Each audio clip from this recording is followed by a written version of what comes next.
1771, the autobiography of Benjamin Franklin.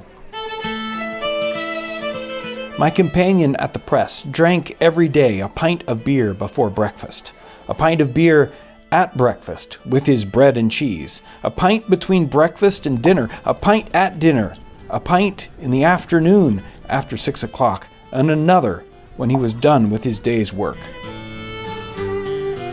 When we think of breakfast today, I'm not sure that many of us are thinking about beer, bread, and cheese to start the day off, right? Where we have something like cereal with milk, or maybe we have a donut and coffee, or a big breakfast, eggs, bacon, hash browns. A breakfast for a workman, maybe somebody working in the city here in a print shop in the 18th century. What was his breakfast every day? A pint of beer, loaf of bread, and cheese. This was a very common kind of thing to eat in the 18th century. Sometimes we think about people drinking beer in the 18th century and we think they're drinking it because the water isn't safe. I don't think that is necessarily true in this case. They're drinking beer for breakfast and beer all day long because they like it, because they think that's what they ought to be drinking. There are even circumstances here when we read deeper into this section where they think beer makes them strong. In fact, strong beer makes them strong. They had different kinds of beer in the 18th century. They had small beer, which would be very low alcohol. That was drunk by everyone, children and women alike. They had the normal beer, and then they had strong beer that had more alcoholic content.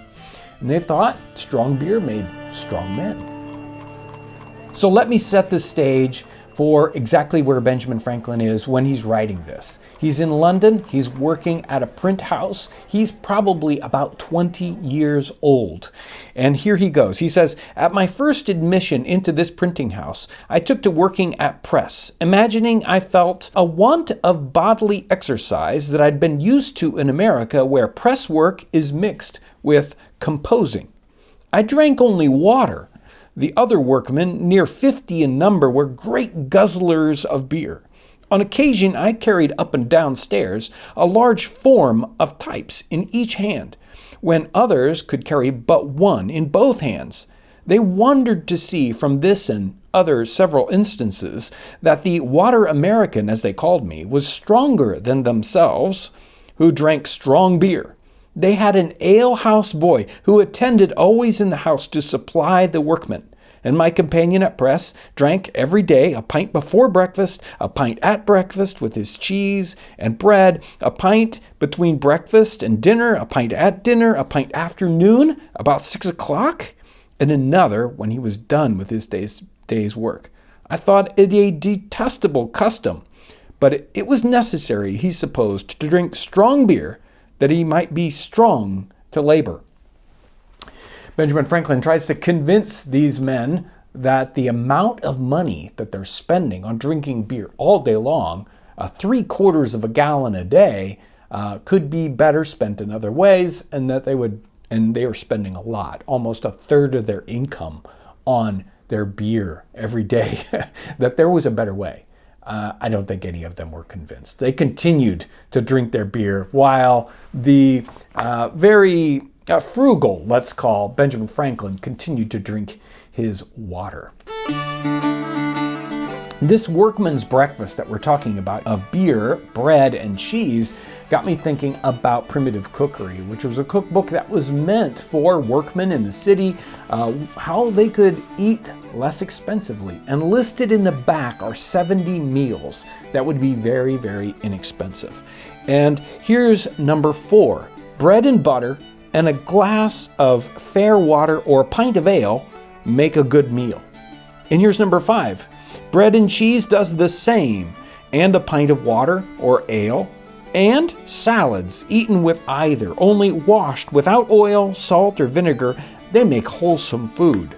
Maybe number 6, water gruel, seasoned with salt only, and eaten with bread and butter. By biting and supping in this excellent food, it breeds good blood and causes it to circulate freely.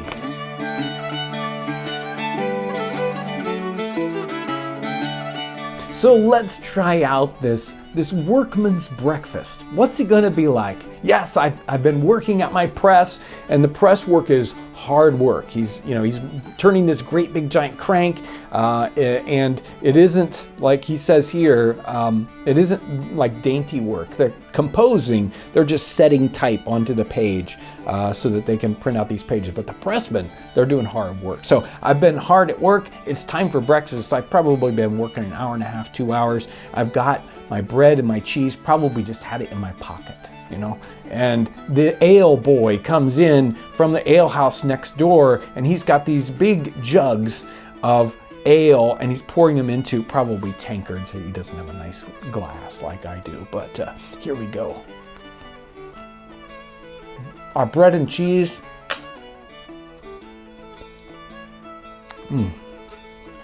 That's a nice smooth ale. Very tasty. You don't want too much fizz in your ale, and it's probably nice and warm, so you can get that flavor. You don't want your beer too cold, and you can't taste it. Maybe I need a stronger ale because I need to work harder tomorrow or later today. You're carrying these types. He talks about the forms of types, and so there's a big box, and it's got the letters all set out, and these letters are made of lead, and it's just like a big box of lead is what it is that you're carrying up and down the stairs. This is hard work. Benjamin Franklin, he can do it, one on either side, but I probably need strong beer so I can lift up those boxes of lead. Isn't it funny that here in the 18th century, he uses the term great guzzlers of beer. That's right out of the 18th century, guzzling beer. One of the stories that really catches my mind, and I want to dig a little deeper on this, is the ale house boy. Imagine this boy that works, and he works at the tavern next door, and he spends all his day running back and forth, delivering ale to these workmen at the print house. There's more than 50 here. I don't know if that's split between the two floors, both the pressmen and the people that are composing, but regardless, he's delivering ale all day long. That's all he does, and he probably only does it for tips or for this, very, very small amount of money. But whoa, here comes the ale house boy. Here I'm gonna get my drink filled up. That's a story to be told.